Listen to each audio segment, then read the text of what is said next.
Hello, I'm Brianna Adams, and I'm going to teach you today how to choose a color palette for and knit a very easy headband. Knitting's been around for thousands of years, and hand-knitted items have even been found as long ago as in the pyramids of Egypt, and it's still a pretty basic and useful skill even today. It's gotten really popular recently.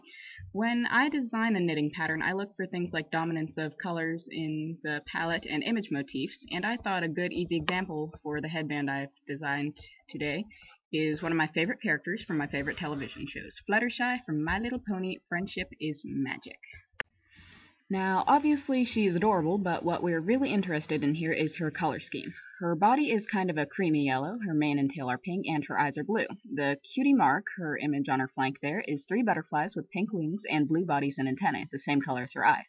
This motif is commonly associated with her, so we're going to use that as a final decoration on the headband.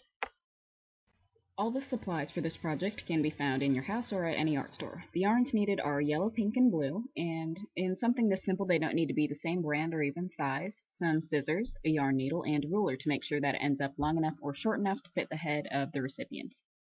And of course, don't forget the knitting needles. Alright, first thing you need to do is cast on. You don't need the needle for this, at least not for the first part. You're going to make a slip stitch. So first just hold the 2 pieces of yarn next to each other, fold it in half a bit, turn it into a loop, and hold it behind it so it looks like a pretzel. This loop wrapped around, in behind, pretzel. Now, put it through that loop you wrapped around the back there. And you're going to call this your first cast on stitch. You're going to, here I'm going to do this the easy way. Take the long end of the yarn, not the short end that's attached to nothing at all. Take the long end of the yarn that's attached to the rest of it, the body of the yarn, twist it into a loop, slide it over the needle, pull it tight. Do this as many times as you want, but since this is such an easy pattern and it goes so quick, I'm only going to do 3. Did it twice. Next, turn it so that the left hand needle is pointing towards your right. The right hand needle goes directly in front of it for the first part of the stitch. You're going to put it right in between, the tip goes in between the first stitch and the second stitch, counting from right to left. As you can see, the knit stitch has 1 hole going into it that direction. So I'm going to put it into that 1 hole going from left to right. Right between the 2 stitches, into the hole, left to right. Take the long end of the yarn again, not the short end, that's attached to nothing but air. You're going to wrap it around once, I suppose this would be counterclockwise, around that needle point that you just put through the single hole, all the way around, and pull it so that it's between the 2 needles. And now you're going to make sure, holding it not too tight, not too loose, and letting it slide through your fingers if you have to, just a little bit, but keeping the 2 needle points touching always. Pull it all the way through so that that yarn loop you wrapped around is captured on the 2 needles. So this is the loop that you went through originally, this is the loop you wrapped around, and as you can see, you cannot go through the next stitch this way. So slide that old loop right off of the end of the needle.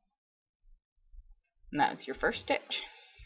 That's really all there is to it. You're going to do the same thing over and over again, minus the casting on, of course, until you get to the end of the row. When you do, just switch the hands the needles are in and do it again and again until you've made the band the proper length. Then cut the yarn and sew these short edges together with the yarn needle. Using the same technique, I also made butterfly wings and sewed them onto the headband, then just stitched a tiny amount of blue yarn to make the body and antenna for the butterfly. If you want, you can even add bits of pink or blue to the stitching of the main part of the headband to make it more Fluttershy-esque. There's lots of freedom on this project and in knitting in general, so get stitching and have fun. Even a beginning knitter can use this skill to make gifts or clothes for themselves and for friends. Once you master it, you never forget how to knit. Wow, that didn't even take me the 5 minutes I thought it was going to. So now that you do know that it's easier than you thought, have a little bit of motivation from Fluttershy, every pony. Now, what have we learned? Lots of control, Good. screaming and hollering, Yes, and most importantly, passion. right. So now that you know the elements of a good cheer, let's hear one. Yay. Ugh, you're gonna cheer for me like that? Louder. Yay. Louder! Yay. Louder!